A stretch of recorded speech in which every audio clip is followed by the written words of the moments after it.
చింటూ ఓం శాంతి. ఈరోజు బాబా ఏం చెప్తున్నారు అంటే మనతో మనమే మాట్లాడుకుంటూ పావనంగా అవ్వడమే మన కర్తవ్యం. ఇతరుల గురించి చింత చేస్తూ మన సమయాన్ని వృధా చేసుకోకూడదు.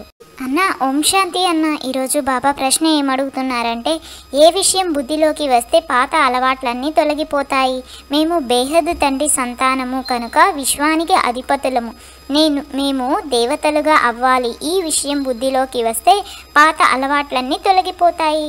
మనము చెప్పినా చెప్పకపోయినా తమంతట తామే వదిలేస్తారు. అపవిత్ర ఆహార పానీయాలు, సారాయి మొదలైన వాటిని తమంతకు తామే వదిలేస్తారు. అందరూ వాహ్ అని అంటారు.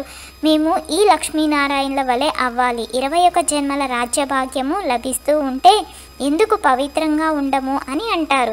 తండ్రి స్మృతిలో ఉన్నారా?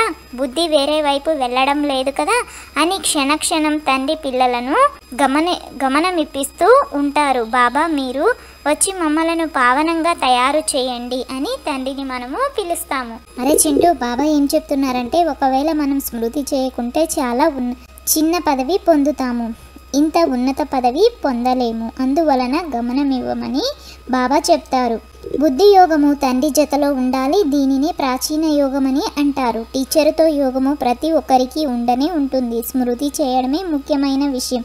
స్మృతి యాత్ర ద్వారానే సతోప్రధానంగా అవ్వాలి మరియు సతోప్రధానంగా అయ్యి తిరిగి ఇంటికి వెళ్ళాలి. ఇక చదువు అతి సహజమైనది. చిన్నపిల్లలు కూడా అర్థం చేసుకోగలరు. స్మృతిలోనే మాయతో యుద్ధము జరుగుతుంది. మనము తండ్రిని స్మృతి చేస్తూ ఉంటే మాయ మళ్ళీ తన వైపు లాక్కొని మరపింపజేస్తుంది. నాలోనే శివబాబా కూర్చున్నారు, నేనే శివుడిని అని అనరు. నేను ఆత్మను, శివబాబాను స్మృతి చేయాలి. నాలో శివబాబా ప్రవేశించారని అనేందుకు వీలు లేదు. నేను ఎవరిలోనూ ప్రవేశించనని తండ్రి చెప్తారు. నేను ఈ రథములో విరాజమానమై పిల్లలైన మీకు అర్థం చేయిస్తాను. కొంతమంది మందబుద్ధి కల పిల్లలు ఉంటారు. మంచి జిజ్ఞాసువులు వచ్చినప్పుడు వారికి సర్వీసు చేసేందుకు నేను ఈ పిల్లలలో ప్రవేశించి దృష్టినివ్వగలను. సదా అలా కూర్చుండిపోను. బహురూపాలను ధరించి ఎవరి కళ్యాణమునైనా చేయగలను. అంతేకాని నాలో శివబాబా ప్రవేశించారు, శివబాబా నాకు ఇది చెప్తున్నారని ఎవరు చెప్పలేరు. శివబాబా తన పిల్లలకే అర్థం చేయిస్తూ పావనంగా అవ్వడమే ముఖ్యమైన విషయము. వారే పావన ప్రపంచానికి వెళ్ళగలరు. అన్న ఇప్పుడు తండ్రి చెప్తున్నారు మన్మనాభవ. దేహ సహితంగా దేహ సంబంధాలన్నీ వదిలివేయండి. మీరు నా వద్దకే రావాలి. మానవులకు చనిపోతే వారిని శ్మశానానికి తీసుకువెళ్తారు. అప్పుడు ముఖమును ఇటువైపు, కాళ్ళను శ్మశానం వైపు ఉంచుతారు. తర్వాత మళ్ళీ శ్మశానం వద్దకు వెళ్ళినప్పుడు పాదాలను ఇటువైపు, ముఖమును శ్మశానం వైపు తిప్పుతారు. మీ ఇల్లు కూడా పైన ఉంది కదా. పతితులెవరూ పైకి వెళ్ళలేరు. పావనంగా అయ్యేందుకు బుద్ధి యోగాన్ని తండ్రితో జోడించాలి.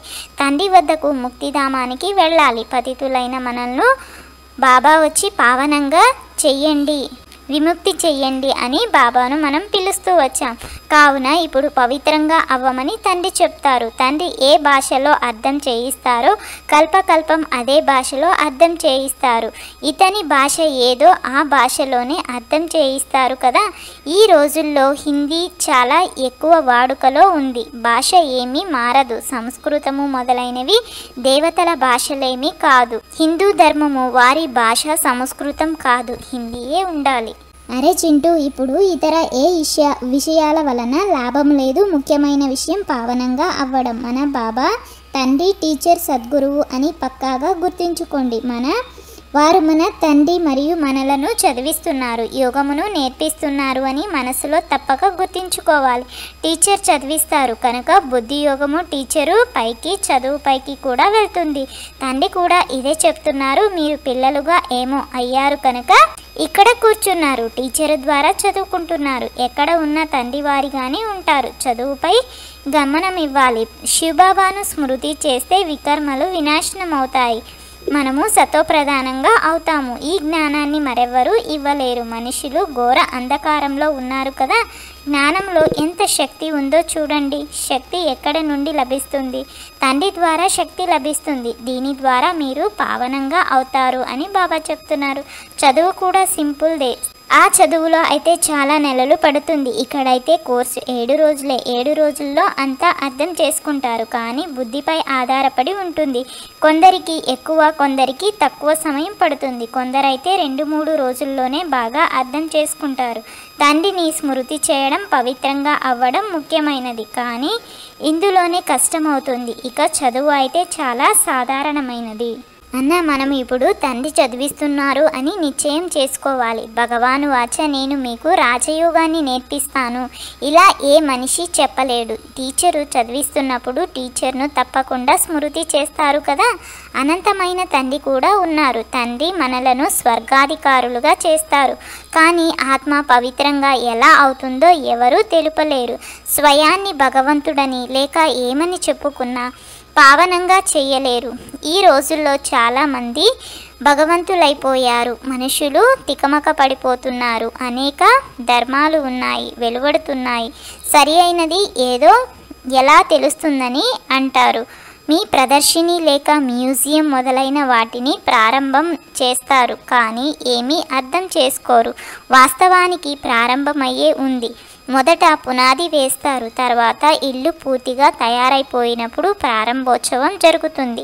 పునాది వేసేందుకు కూడా పిలుస్తారు. కావున దీనిని కూడా తండ్రి స్థాపింపచేశారు. ఇక కొత్త ప్రపంచము ఉద్ఘాటన జరగాల్సిందే. అక్కడ ఎవరు ఉద్ఘాటన చేస్తే అవసరము ఉండదు. స్వతహాగానే ఉద్ఘాటన జరిగిపోతుంది. ఇక్కడ చదువుకున్న తర్వాత మనము నూతన ప్రపంచంలోనికి వెళ్ళిపోతాము.